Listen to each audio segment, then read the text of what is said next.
लक्ष द्या. नवी दिशा अकॅडमी या यूट्यूब चॅनलवर आपल्या सर्वांचं स्वागत आहे. विद्यार्थी मित्रांनो, एका आठवड्यामध्ये 2 सराव पेपर घेतले जातात. 2 सराव पेपर घेण्याचा एकच उद्देश असा आहे की विद्यार्थ्यांना सिलेबस द्यायचा, म्हणजे टार्गेट द्यायचं आणि विद्यार्थ्यांनी काय करायचं त्यावर अभ्यास करायचा आणि पेपर द्यायचा. 3 पेपरमध्ये सर्व विषयाला रिव्हिजन येते आणि 3 विषयाचं म्हणजे 3 पेपरमध्ये 3 भागामध्ये डिवायडेशन असल्यामुळं तर विद्यार्थ्याचं 10 दिवसामध्ये रिव्हिजन येते. म्हणून विद्यार्थ्यांनी काय करायचं तर टार्गेट घ्यायचं आहे, सिलेबस काय हा समजून घ्यायचा आणि अभ्यास करायचा आणि पेपर द्यायचा. आणि 4 पेपरमध्ये एक ऑल ओव्हर सस्पेंड पेपर होत असतात तो, आणि तो म्हणजे तुम्हाला सिलेबसनुसार किती मार्क पडतात आणि ऑल ओव्हर पेपरमध्ये किती मार्क पडतात हे लगेच समजतं. 100 मार्काचा पेपर असतो. 25 प्रश्न गणिताचे, 20 प्रश्न बुद्धिमापनचे, 20 प्रश्न मराठी व्याकरणचे आणि 25 प्रश्न जनरल नॉलेजचे आणि चालू घडामोडीचे 10 प्रश्न असतात. असे एकूण 100 प्रश्न विचारले जातात. तर विद्यार्थी मित्रांनो, तुम्हाला जर फायदा उचलायचा असेल तर नवी दिशा अकॅडमी ॲप आपण या ठिकाणी डाउनलोड करून घ्यायची आहे आणि फ्री मटेरियलमध्ये तुम्हाला हप्त्यातून 2 पेपर मिळतील. टेलिग्राम चॅनलला सुद्धा मिळेल आणि व्हॉट्सअप चॅनलला सुद्धा पेपर मिळतील, पण उत्तर हे ॲपमध्ये मिळतील. त्याच्यानंतर 25 गणिताचं आपल्याला विश्लेषण घ्यायचं आहे आणि 20 गणिताचं म्हणजे बुद्धिमापनच्या गणिताचं सुद्धा विश्लेषण तुम्हाला व्हिडिओच्या माध्यमातून बघायला मिळणार आहे. तर चला मग या ठिकाणी आपल्याला एक गणित समजून घ्यायचं आहे. नवी दिशा स्पर्धा परीक्षा अकॅडमी देऊळगाव राजा येथे दिनांक 23/2/2025 रोजी पेपर झाला. तो पेपर अशा प्रकारे होता.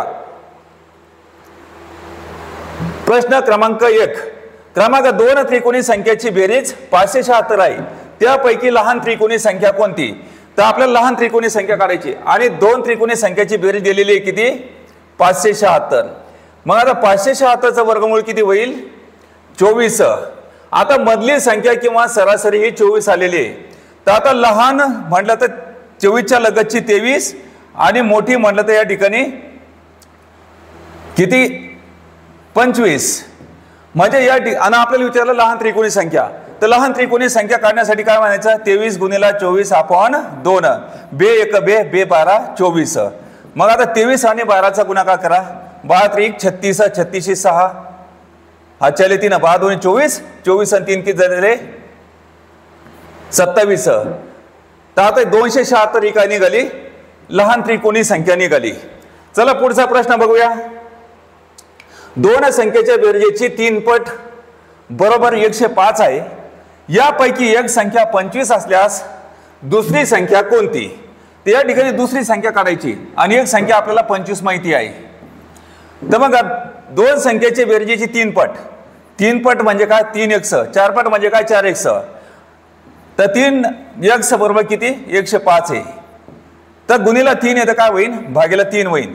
3 1 3, 3 त्रिक 9, 1 राहिला, 3 5 15. मग आता हे 35 काय आले? 2 संख्याची बेरीज झाली. 2 संख्येच्या बेरजेमधून एक संख्या वजा करायची कोणती? 25. 35 मधून 25 गेले किती राहिले? 10. तर दुसरी संख्या कोणती? 10 आलेलं आहे. तर पुढच्या प्रश्नाचं पुढील प्रश्न बघा. 7 मुलामध्ये प्रत्येकाला 1 डझन, 1 डझन म्हणजेच काय? 12 केळी दिली. तर शेवटच्या मुलाला 4 केळी कमी पडतात. कमी पडतात म्हणजेच काय? कमी म्हणजे उरतात म्हणजे अधिक होत आहे आणि कमी पडतात म्हणजे काय? कमी वजा होत आहे. तर या ठिकाणी कमी पडतात हे लक्षात घ्यायचं आहे. 6 मुलांना प्रत्येकाला म्हणजे प्रत्येकाला एका मुलाला 14 याप्रमाणे वाटल्यास शेवटच्या मुलाला 4 केळी कमी पडतात. तर कमीत कमी किती केळी होती? तर मग आता कमीत कमी काढणे म्हणजे काय? लसावी काढणे. कमीत कमी काढणे म्हणजे काय? लसावी काढणे. मग लसावी कोणाचा काढायचा? या 12 केळ्यांचा म्हणजे 1 डझन. 1 डझन म्हणजे किती? 12. त्याच्यानंतर 14. तर मग आणि 12 आणि 14 यांचा काय करायचा? लसावी काढायचा. मग आता 12 आणि 14 कोणत्या पाड्यामध्ये? 2च्या पाड्यामध्ये. बे सकम 12 बे 7 14. शेवटच्या 2 अंक एका पाड्यामध्ये का? नाही. तर लसावी ब्लॉक झालाय. आणि लसावी म्हणजेच काय? बाळच्या संख्येचा गुणाकार. 7 सकम 42, 42 दोन्ही किती? 84. मग आता किती कमी केळी पडतात? 2 ठिकाणी 4 कमी पडतात. म्हणून या ठिकाणी वजा दोन्ही पैकी 4 पैकी 1 4 वजा करायचे. 84 मधून 4 गेले किती राहिले 80. तर कमीत कमी किती केळी होती 80 केळी होती. पुढचा प्रश्न बघा. रामपूर गावातील 5209 मतदारांपैकी 1405 पुरुष मतदारांनी आणि 1300 स्त्री मतदारांनी मतदान केले. तर त्या गावातील किती मतदारांनी मतदान केले नाही. आता मतदान केले नाही पर्यंत लक्षात ठेवा. नाही पर्यंत प्रश्न वाचायचा आहे. तर मग आता याच्यामध्ये गावाची एकूण लोकसंख्या किती आहे स्त्री पुरुष 5209 आहे. आता यापैकी पुरुषांची संख्या किती आहे 1405 पुरुषांनी मतदान केलं आणि 1300 स्त्रियांनी मतदान केलं. तर आता या दोघांची काय करायची बेरीज करायची. आता 2 0 आणि 05 म्हणजे किती होता 05 3 आणि 4 किती 7 आणि 1 आणि 1 किती 2. आता इतक्या जणांनी काय केलं मतदान केलंय स्त्री पुरुषांनी.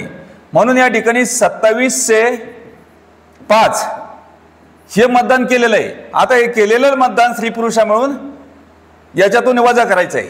म्हणजे स्त्री पुरुषा मिळून किती मतदान आहे 2705 आहे. मग आता 9 मधून 5 गेले किती राहिले सांगा 4. आता 0 मधून 0 गेला 0.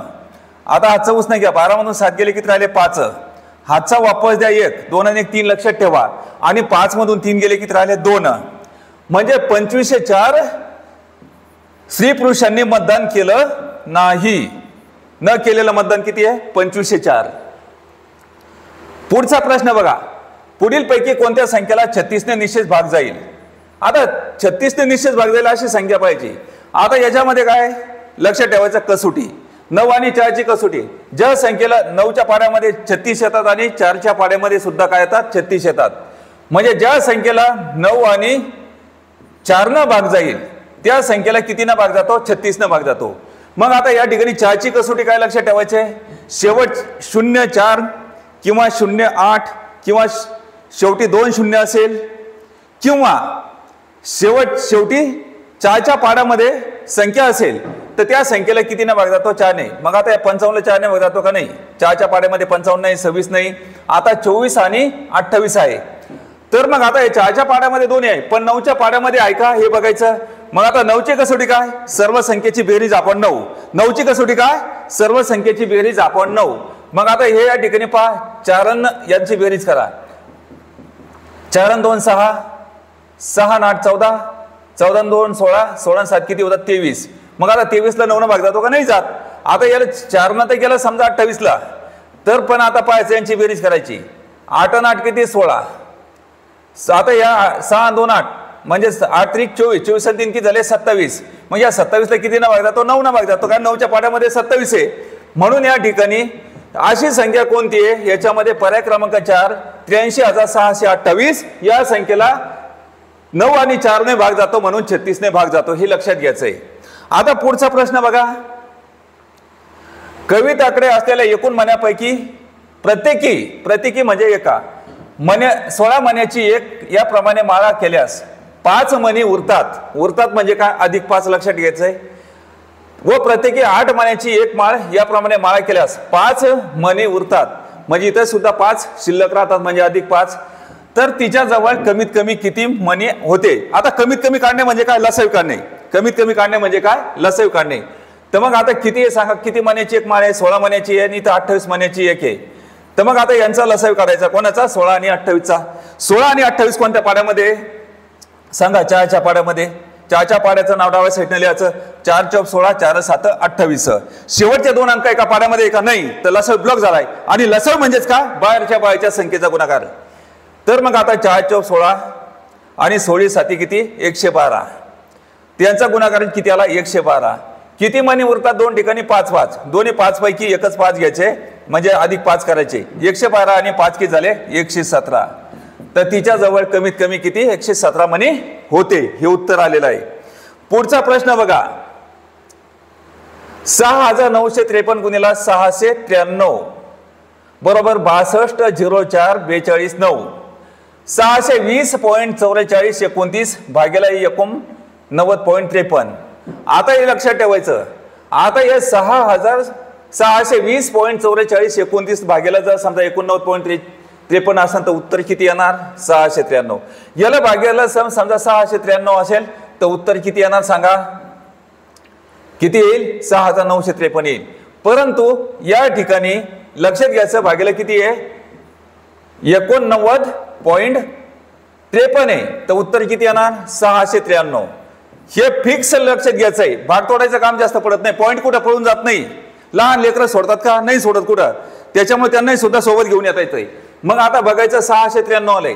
आता पॉईंटच्या पुढे हे वर असतात आणि याला काय म्हणायचं हे भाग्याला किती 89.53 हे कुठं असतात खाली असतात म्हणजे छेदस्थानी असतात. वर म्हणजे किती काय अंशस्थानी असतात. मग आता इथं काय केलं आपण 693 तर या अंशस्थानी आलेला भागाकार दिलाच. तर आता या वर पॉईंटच्या पुढे 4 अंक आहे म्हणून खाली एकावर 4 शून्य. आता या पॉईंटचा काय बनतो छेदस्थानी 1 बनतो. त्याच्यानं पॉईंटच्या पुढे 4 अंक आहे म्हणून एकावर 4 शून्य. आता हे खाली पॉईंटच्या पुढे 2 अंक आहे म्हणून वर एकावर 2 शून्य. या पॉईंटचा वर 1 बनला, पॉईंटच्या पुढे 2 अंक आहे म्हणून एकावर 2 शून्य. 2 शून्याला 2 शून्यानं काढायचं. तर मग आता खाली किती राहिलं 693/100. एक स्टेप मुद्दाम वाढवू समजण्यासाठी. आता उत्तर कशामध्ये पूर्णांकयुक्त अपूर्णांकामध्ये. आता 100 हे जसे तसे लिहायचे. मग आता 100 सगळं किती होईल 600 आणि अधिक 93 म्हणजे आलेला भागाकार म्हणजे काय पूर्णांक संख्या आणि आलेली बाकी म्हणजे काय अंश असतं. म्हणजे 100 सगळं 600, 600 अधिक 93 काय होईल 693. तर या ठिकाणी हे उत्तर आलेलं आहे 6.93/100. आता पुढचं गणित बघा. x y समचलनात y आहे. x y समचलनात आहे. x y समचलनात आहे. कोणत्या समचलनात. जेव्हा समचलनात x बरोबर 6/5 तेव्हा y बरोबर 4/5 y बरोबर 1/2 असेल तर x ची किंमत काढायची. तर असं या ठिकाणी आलं तर घाबरायचं नाही. आता याच्यामध्ये एक लक्षात ठेवायचं समचलन म्हणजे भाग्याला आणि व्यस्त चलन म्हणजे काय गुणिला असतं. आता या संख्या कशा आहेत छान आहे. छान आहे का नाही अपूर्णांकामध्ये काय आहे अपूर्णांकामध्ये. मग आता याला काय म्हणायचं सांगा अपूर्णांकात समचलन म्हणजे काय काय म्हणायचं x भागेला y बरोबर x भागेला y. सांगा अपूर्णांकामध्ये समचलन म्हणजे काय x भागेला y बरोबर x भागेला y.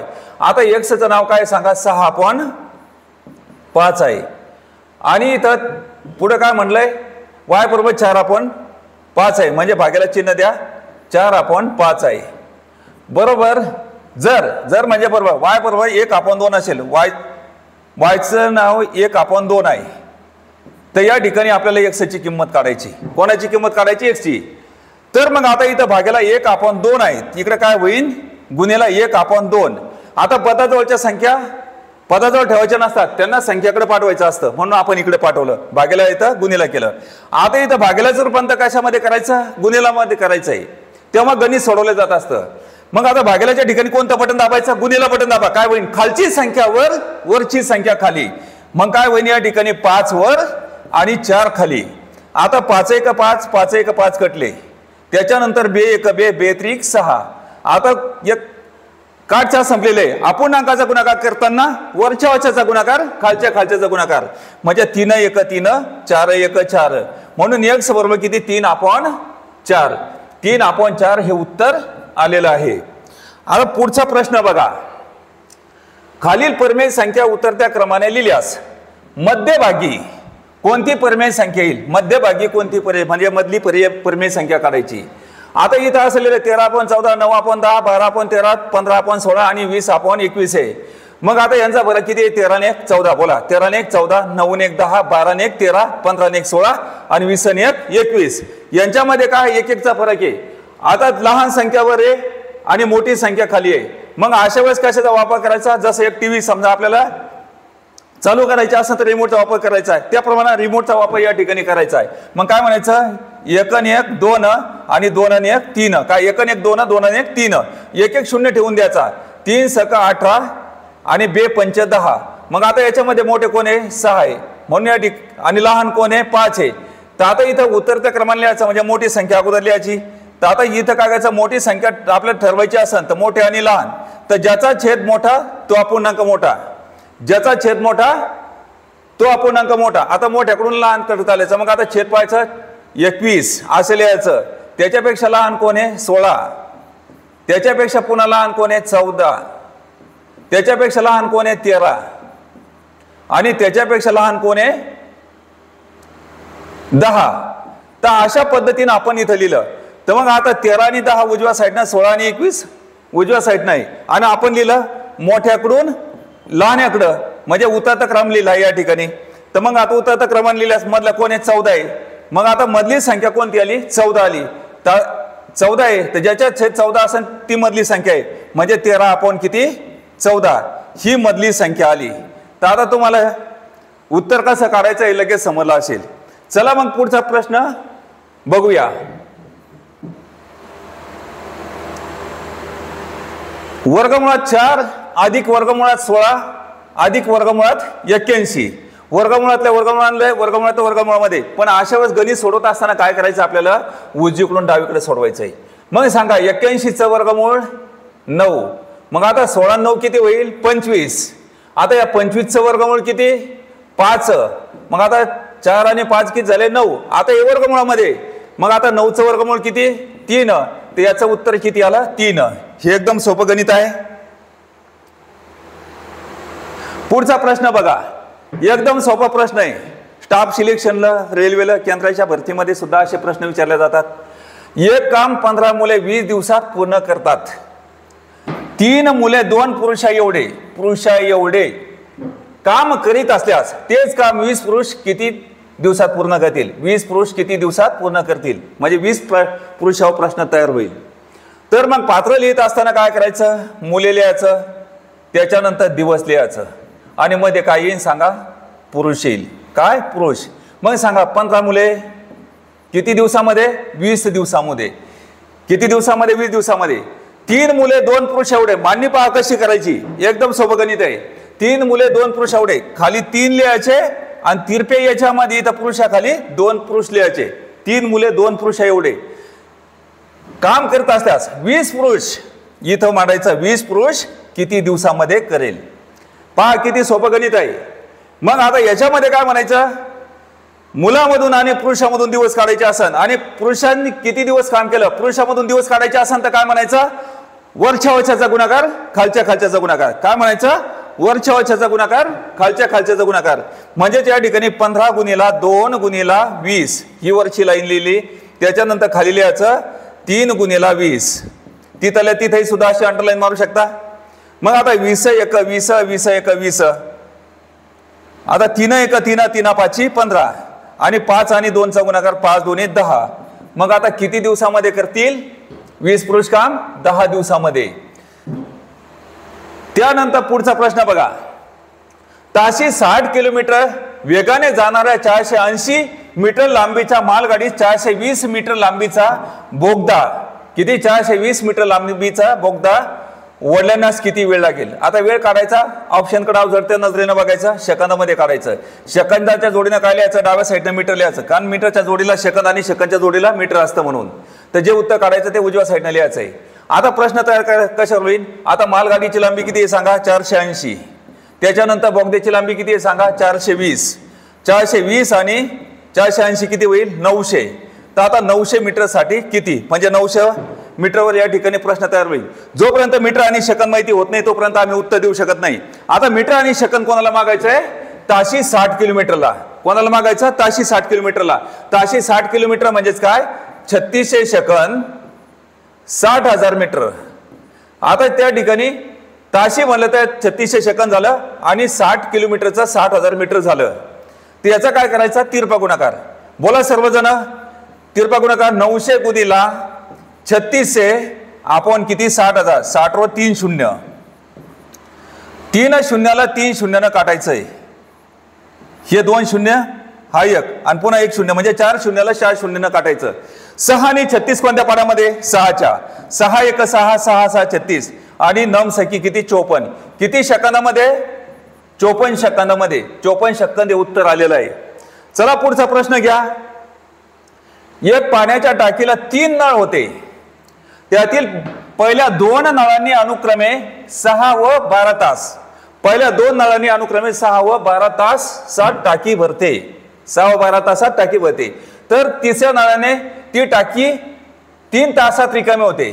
तिसऱ्या नळाने 3 तासात रिकामी होते. जर तिन्ही नळ एकाच वेळी चालू केल्यास पाण्याने पूर्ण भरलेली टाकी किती तासात रिकामी होईल?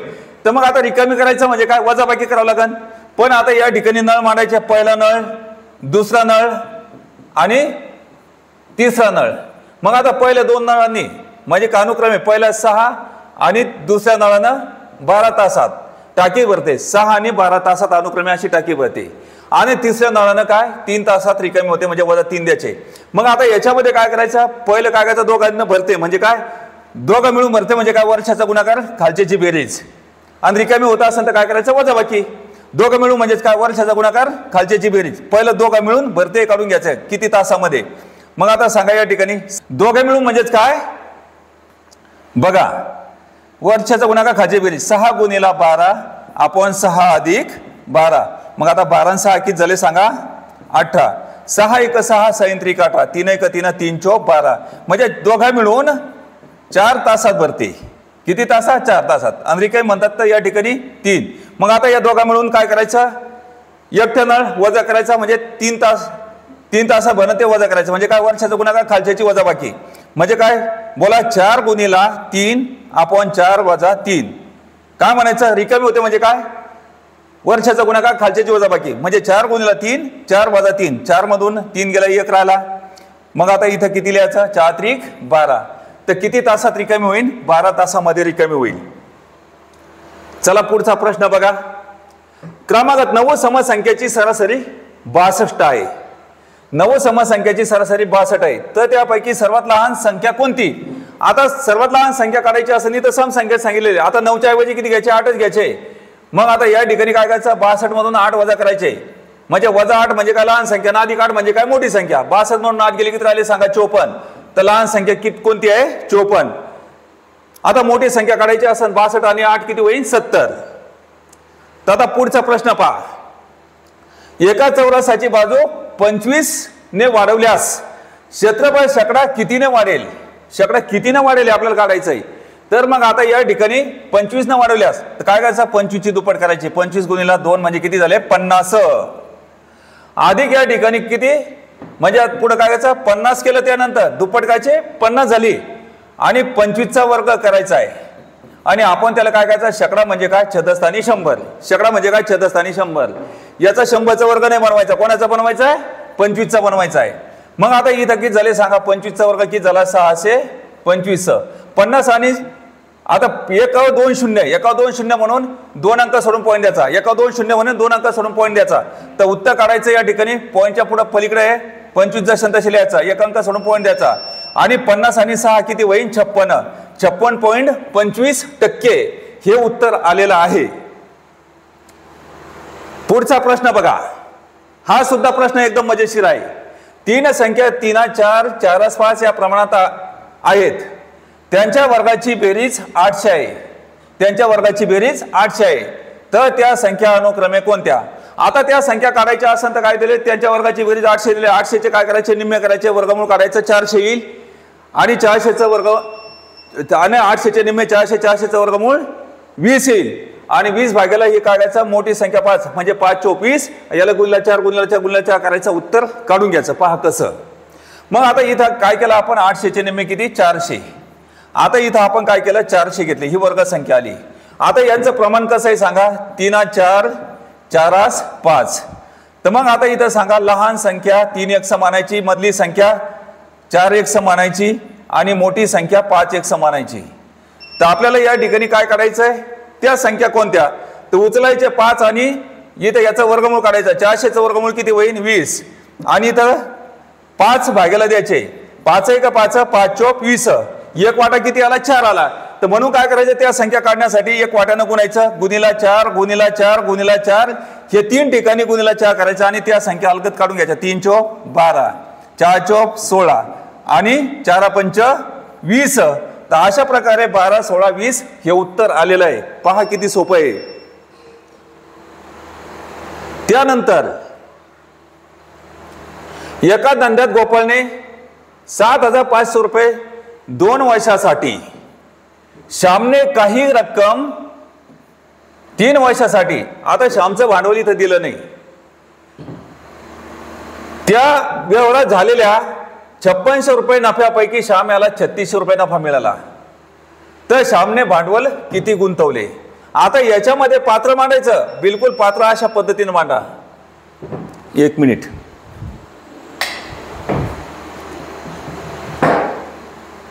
तर या ठिकाणी पात्र गोपाळ आणि त्याच्यानंतर श्याम असे दोन या ठिकाणी पात्र आहे. मग आता गोपाळने किती 7500 मांडले. किती 7500 रुपये भांडवल गुंतवले. किती 2 वर्षासाठी. त्याच्यानंतर श्यामने काही रक्कम माहित नाही म्हणून या ठिकाणी फक्त व्याज द्या किंवा एक्सेल लिहा. किती वर्षासाठी 3 वर्षासाठी. एकूण या ठिकाणी भांडवल माहित नाही. त्याच्यानंतर त्यांना एकूण नफा किती झाला सांगा. एकूण नफा झाला 5600. 5600 रुपयापैकी श्याम यास किती मिळाले सांगा. 3600 रुपये नफा मिळाला. कोणाला. श्यामला मिळाला. तर मग आहे या ठिकाणी श्यामचं भांडवल किती. विद्यार्थी मित्रांनो, या ठिकाणी जोपर्यंत आम्हाला गोपाळचा नफा माहिती होत नाही तोपर्यंत श्यामचं भांडवल आम्ही सांगू शकत नाही. मग आता श्यामचा नफा, हे गोपाळचा नफा किती आहे हे माहिती करून घेण्यासाठी श्यामचा नफा उचलायचा 5600च्या खाली आदळायचा. म्हणजे 3600 या ठिकाणी मांडले आणि यांची वजाबाकी केली. 600 मधून 600 गेले किती राहिले सांगा. 3 0. 5 मधून 3 गेले किती राहिले 2. मग हे 2000 कोणाचा नफा आहे सांगा. गोपाळचा नफा आहे. हे आपल्याला समजलं. तर आता श्यामचा भांडवल काढण्यासाठी काय म्हणतात. जास्त संख्यावर कमी संख्या खाली. सांगा. श्यामचा भांडवल काढण्यासाठी जास्त संख्यावर कमी संख्या खाली आणि याचा करायचा तिरपा गुणाकार. मग तिरपा गुणाकार अशा पद्धतीने करायचा. बिलकुल या पद्धतीनं. मग काय 3600 गुणिला 2 गुणिला 7500 भाग्याला किती 2000 गुणिला 3. मग आता बोला तिरपा गुणाकार बोला. 3600 गुणिला 2 गुणिला 7500 भाग्याला किती 2000 गुणिला 3. अशा पद्धतीने मांडायचं. 3 शून्याला 3 शून्यानं काटायचं. मग आता इथं बे एक बे कटून गेले 2 2. 3 1 3 3 25 किती 75. म्हणजे 25 3 75. 3 25 75 झाले. तर आता इथे किती राहिले 360. हा शून्य उचलायचा जसा तसा मांडायचा. 25 1 150 शून्य हातचे आले 15. 25 3 75. 75 आणि 15 किती होईल 90. तर या ठिकाणी श्यामनं भांडवल किती गुंतवलं होतं 9000. 9000 हे श्यामचं भांडवल आहे. पहा किती सोपे गणित आहे. गणित अवघड नाही. विनाकारण स्वतःला बधीर समजू नका किंवा मेंढाळ समजू नका. एक एक क्ल्यू पॉइंट आपण समजून घ्यायचा, त्याच्यासाठी सराव करायचा. त्यानंतर पुढचा प्रश्न सुद्धा एकदम सोपा आहे. 3 बहिणीच्या वयाची सरासरी 20 आहे. 20 असून त्याची वय अनुक्रमे 2 3 3 5 या प्रमाणात आहेत. सर्वात लहान बहिणीचे वय, बहिणीचे 5 वर्षानंतरचे वय किती. पुन्हा डबल प्रश्न बघा. 3 बहिणीच्या वयाची सरासरी 20 वर्ष असून त्यांचे वय अनुक्रमे 2 3 3 5 या प्रमाणात आहे. तर सर्वात लहान बहिणीचे 5 वर्षानंतरचे वय किती. सर्वात लहान बहिणीचे वय काढायचं 5 वर्षानंतर, म्हणजे त्याच्यामध्ये अधिक 5 मिळवायचे. आजच्या वयामध्ये 5 मिळवायचे. बघा मग आता 3 बहिणी. मग आता त्या बहिणी कशा आहे, लहान, मधली आणि मोठी असे त्या ठिकाणी पात्र मांडायचे. त्यांचं प्रमाण कसं आहे 2 3 3 5. त्याच्यानंतर सांगा 3 बहिणीच्या वयाची सरासरी किती आहे 20. मग आता 3 बहिणीच्या वयाची सरासरी 20 म्हणजे काय 3 गुणिला 20. कारण या ठिकाणी आपल्याला बेरीज म्हणजे काय 20 3 60 होईल. सरासरी गुणिला संख्या म्हणजे त्याची काय बनन बेरीज, ही झाली 60 बेरीज. तर आता त्यांच्या वयाचा वाटा 2 1 6 आणि 3 1 6 आणि 5 1 6 असा आहे. मग आता 2 आणि 3 5, 5 आणि 3 8, नाही 2 आणि 3 5, 5 आणि 5 किती झाला 10. मग आता या ठिकाणी 10 1 6 काय वाटा आहे. मग आता इथं गुणिला 10 इथं काय होईल भागेला 10. 10 1 10 10 दोन्ही 20 आणि 3 दोन्ही 6. एक वाटा किती आला सांगा 6 आला. एक वाटा किती आला 6 आला. तर मग आता त्या ठिकाणी काय म्हणलं लहान बहिणीचे वय 5 वर्षानंतरचे. तर आता लहान बहीण गुणिला काय करायचं एक वाटा 6 दोन्ही 12.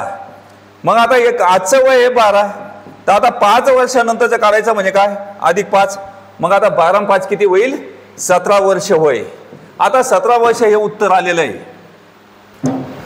त्यानंतर पुढे बघा.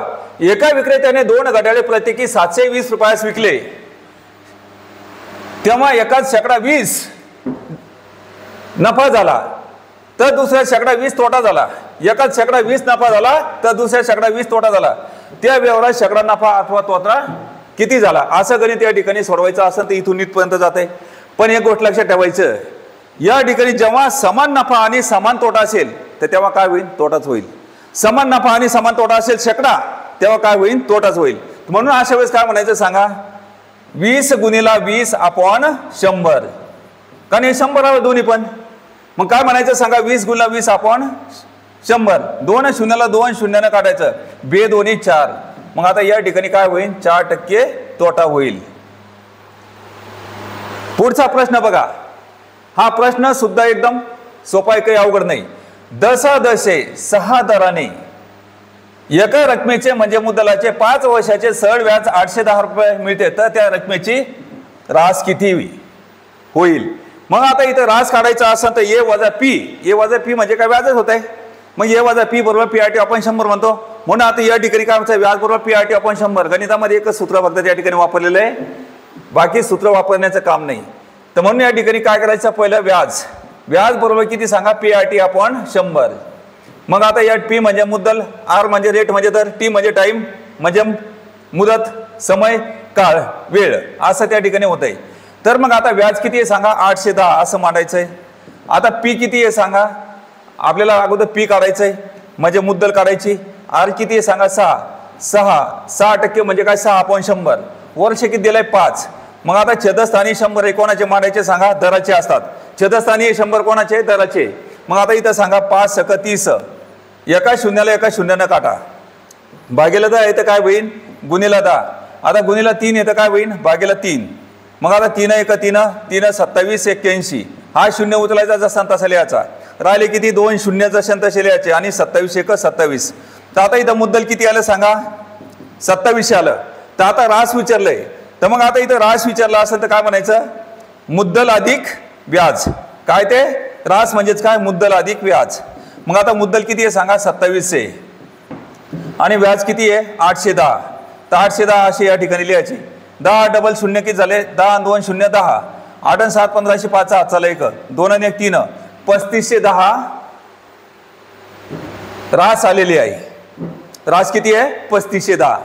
आता पुढचा प्रश्न बघा, दशादशे 5 दराने 24 रुपये मुद्दलाचे 2 वर्षात मिळणारे सरळ व्याज व चक्रवाढ व्याज यामधील फरक किती.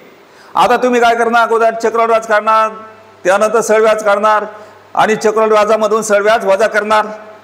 या ठिकाणी काय होईल, इथून इथपर्यंत गणित जाईल, आपल्याला वेळ नसतो, म्हणून या ठिकाणी शॉर्टकट ट्रिक्स लक्षात ठेवायची. आणि चक्रवाढ व्याज वजा सरळ व्याज म्हणजे काय, वजा म्हणजे फरक, हे लक्षात ठेवायचं आहे. तर मग आता काय करायचं, बिलकुल लक्ष द्या. मुद्दल किती सांगा, 24 आहे, बिलकुल असं मांडा, एकदम सोपं गणित आहे. गुणिला आता 2 वर्ष दिलेलं आहे आणि किती टक्के दर आहे, 5%. मग आता 5% दर म्हणजे काय, आता हा चक्रवाढ व्याजाचा 5 अपॉन 100 याचा, गुणिला पुन्हा 5% कोणाचा घ्यायचा, सरळ व्याजाचा घ्यायचा 5 अपॉन 100. हे चक्रवाढ व्याज आणि सरळ व्याजाचे 5 अपॉन 100 5 अपॉन 100 असं लिहिलं आणि त्याला गुणिला मुद्दल लिहिलंय आणि दोन्ही सुद्धा काय केलं आपण, गुणिला लिहिलंय. तर मग आता 25 5 5 किती, 25, 25 1 25, 25 चौक 100, या 5ची जागा 25 ने घेतली. तर मग 25 चौक 100 झाले. आता त्याच्यानंतर 2 शून्याला 2 शून्यानं काढा. आता इथं 24,000 आहे, सॉरी किती आहे, 24,000. आता 4 1 4, 4 सकम 24, हा शून्य उचलायचा संतास लिहायचा म्हणजे किती आलं उत्तर सांगा, 60. आता पुन्हा डबल हा प्रश्न बघा, समजला नसेल तर काय लिहायचं, पुन्हा 2400 लिहायचं. काय लिहिलं, 24,000 आहे, काय मुद्दल 24,000, गुन्हेला चक्रवाढ व्याजाचे 5% दर म्हणजे 5 अपॉन 100, गुन्हेला सरळ व्याजाचा किती आहे, 5 अपॉन 100 म्हणजे 5% दर झाला. तर आता इथं काय करायचं, 5 5 25, या 5 आणि 5 ची जागा 25 ने घेतली. मग आता 25 आणि 100 कोणत्या पाड्यात, 25च्या, 25 1 25, 25 चौक 100. आता त्याच्यानंतर 2 शून्याला 2 शून्यानं काढा, 4 1 4, 4 सकम 24, हा शून्य लिहा. तर मग आता इथं फरक किती आला सांगा दोघा मधला, चक्रवाढ व्याज आणि सरळ व्याजामधला 60 रुपये. तर 60 रुपये हे उत्तर आहे. पहा किती सोपं आहे. त्यानंतर 6 मीटर अंतरावर एक याप्रमाणे एका रस्त्याच्या दुतर्फा म्हणजे दोन्ही साईडला दोन्ही बाजूला 1002 झाडे लावली आहेत. तर त्या रस्त्याची लांबी किती. आता याच्यामध्ये समजा उदाहरणार्थ हा रस्ता आहे दुतर्फी आहे आता इथून जर समजा आपल्याला कुठे हा तुमचा काय असन, एखादा फाटा असन किंवा मेन रस्ता असेल आणि इथं तुमचं गाव आहे. मग या गावापासून जर समजा काही झाडं लावायला सुरुवात केली तर मग आता त्या ठिकाणी 6 मीटर अंतरावर लावली तर दोन्ही साईडनं झाडं लावायची, या साईडनं सुद्धा या साईडनं सुद्धा आहे, तर 6 मीटर अंतरावर आहे. पण या ठिकाणी आम्ही काय करतो, एक गेटवर सुरुवातीला लावत असतो झाड. कुठं? सुरुवातीला गेटवर. मग सुरुवात काय होतं, 1 आणि 1 2. आता 1 आणि 1 2 हे झाडं वाढलेले, तर मग आता 1000 मधून 2 गेले किती राहिले सांगा, 1000.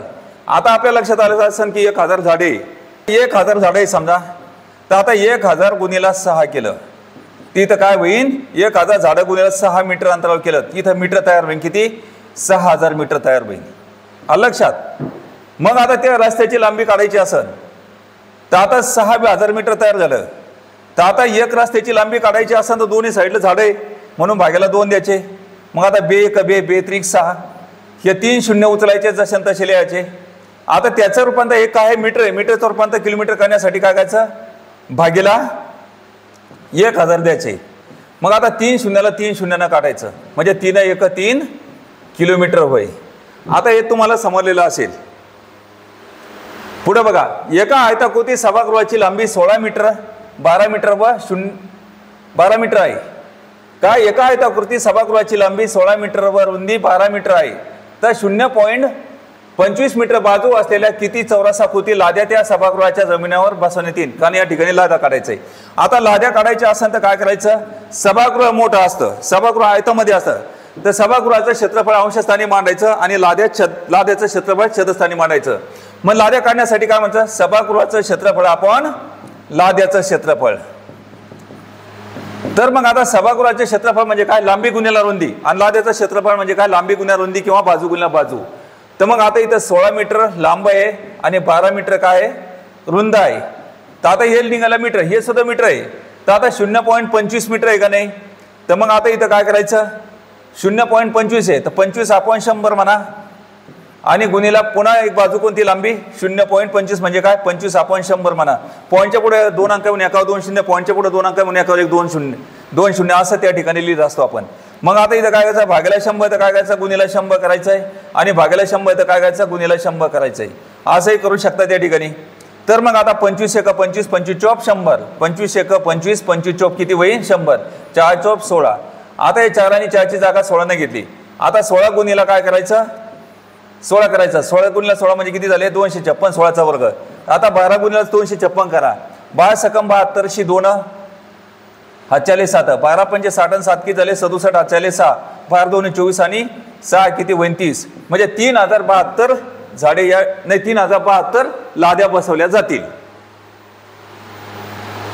चला पुढचा प्रश्न बघा. एका आयताची लांबी 18 मीटर असून त्याची परिमिती 64 मीटर आहे, तर आयताचे क्षेत्रफळ किती. आता याच्यामध्ये काय करायचं तुम्हाला माहिती आहे, लांबीमधून आता इथं परिमिती दिलेली आहे आणि लांबी दिलेली आहे. रुंदी काढण्यासाठी काय म्हणायचं, आयताची परिमिती बरोबर 2 कंसात लांबी अधिक रुंदी. आता इकडे गुणिला 2 असेल तर काय करायचं, म्हणजे पहिली बाजू काढायची, नंतर काय काढायचं, क्षेत्रफळ काढायचंय. मग आता बाजू म्हणजे रुंदी काढायची. आता लांबी आम्हाला या ठिकाणी माहिती आहे, तर आता इथं काय करायचं, गुणिला 2 आहे समजा परिमितीमध्ये पलीकडं लांबी अधिक रुंदीला, तर भागायला 2 काय, बे 1 बे बे 32 64. मग या 32 काय भानगड आली, लांबी आणि रुंदीची बेरीज, लांबी अधिक रुंदीची बेरीज किती आहे 32. मग आता हे 8 उचलायचे आणि या 32 मधून वजा करायची लांबी. आता लांबी जर समजा वजा केली तर मग आता 12 मधून 8 गेली किती आले सांगा 4. हातचा वापर द्या, 1 आणि 1 2 लक्षात ठेवा. मग 3 मधून 2 गेला 1, 14 1 आली, रुंदी आली. मग आयताचं क्षेत्रफळ काढायचं असेल तर काय म्हणायचं सांगा, आयताचं क्षेत्रफळ बरोबर लांबी गुणिला रुंदी. आयताचं क्षेत्रफळ बरोबर लांबी गुणिला रुंदी किती आहे सांगा. मग 18 लांबी आहे आणि 14 काय आहे रुंदी आहे. सांगा 18 चौक 72, 72 2 हातच्याले 7, 18 1 18 आणि 18 7 किती झाले 25, म्हणजे 252 चौरस सेंटीमीटर हे उत्तर आलेलं आहे. अशा पद्धतीनं गणित सोडवायचं आहे, कारण पेपरमध्ये अशा पद्धतीने आपल्याला टेक्निक माहिती असणं आवश्यक आहे. आता पुढे पाहायचं आहे, प्रश्न एकदम सोपा आहे. 4 मीटर लांबी 2 मीटर रुंदी 3 मीटर उंची असलेल्या एका पाण्याच्या टाकीत 1.5 मीटर उंची पर्यंत पाणी आहे. 1.5 मीटर उंचीपर्यंत पाणी आणि टाकीची उंची किती आहे 3 मीटर आहे. तर ती टाकी पाण्याने पूर्ण भरण्यास आणखी किती लिटर पाणी मावेल. तर मग आता हे टाकी, मग आता टाकी म्हणलं तर तुमच्या समोर इष्टिकाची ती लक्षात येत आहे. मग आता टाकीचे काय काढायचं आपल्याला, घनफळ. मग आता टाकीचे घनफळ म्हणजेच काय सांगा, लांबी गुणिला रुंदी गुणिला उंची वय, हे तुमच्या लक्षात आहे. मग लांबी किती आहे सांगा, 4 मीटर. याचं रूपांतर काय होतं, सेंटीमीटर कायचं. तर आता 1 लिटर म्हणजे किती घन लिटर, घन मीटर म्हणतो आपण, म्हणजे 1 लिटर म्हणजे किती, 1000. लक्षात. तर म्हणून या ठिकाणी काय करायचं, त्याचं सेंटीमीटरमध्ये रूपांतर करायचं आहे. मग आता 4 मीटर म्हणजेच काय लांबी, 400 सेंटीमीटर गुणिला 2 मीटर म्हणजे किती, 200 सेंटीमीटर. आता त्याच्यानंतर गुणिला 3 मीटर म्हणजे किती झालं, 300 सेंटीमीटर ही झाली उंची. काय, 300 सेंटीमीटर. आता याच्यामध्ये ऑलरेडी किती, 1.5 मीटर आहे, म्हणजे किती, 1.5 मीटर म्हणजे किती, 150 सेंटीमीटर. तर आता 150 सेंटीमीटर याच्यातून वजा करायचे किती राहिली, 150. तर मग आता इथं उंची किती राहिली खाली, फक्त आपल्याला डायरेक्ट उत्तर काढण्यासाठी 150 लिहायचं. तर आता डायरेक्ट उत्तर कसं निघतं, मग आता डायरेक्ट उत्तर काढायचं असेल तर आता हे काय निघालंय, सगळं हे सेंटीमीटरमध्ये रूपांतर केलंय. तर आपल्याला याचं काय लिटरमध्ये रूपांतर करायचं असेल तर आता मिलीलिटरचं रूपांतर लिटरमध्ये करण्यासाठी काय करावं लागतं, आपल्याला भाग्याला 1000 मांडायचं असतं. तर मग आता इथं थोडं मच्छर जर बसलं ते असे आकडे उचलतात, ते लक्षात घ्यायचं आहे.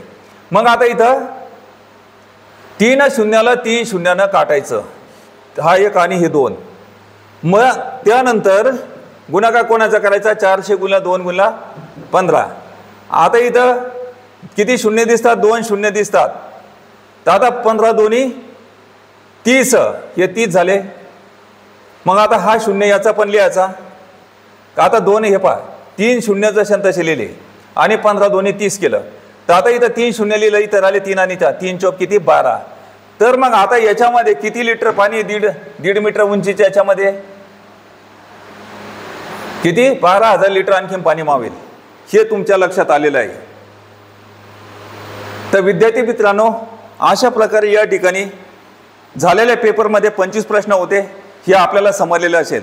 तर अशा प्रकारे या ठिकाणी आपण नियमित पेपरचे 25 प्रश्न गणिताचे आणि 25 प्रश्न बुद्धिमापनाचे आठवड्यातून या ठिकाणी 4 व्हिडिओ तुम्हाला बघायला मिळतील विश्लेषणाचे. तर आज या ठिकाणी थांबूया, भेटूया नेक्स्ट व्हिडिओमध्ये. धन्यवाद.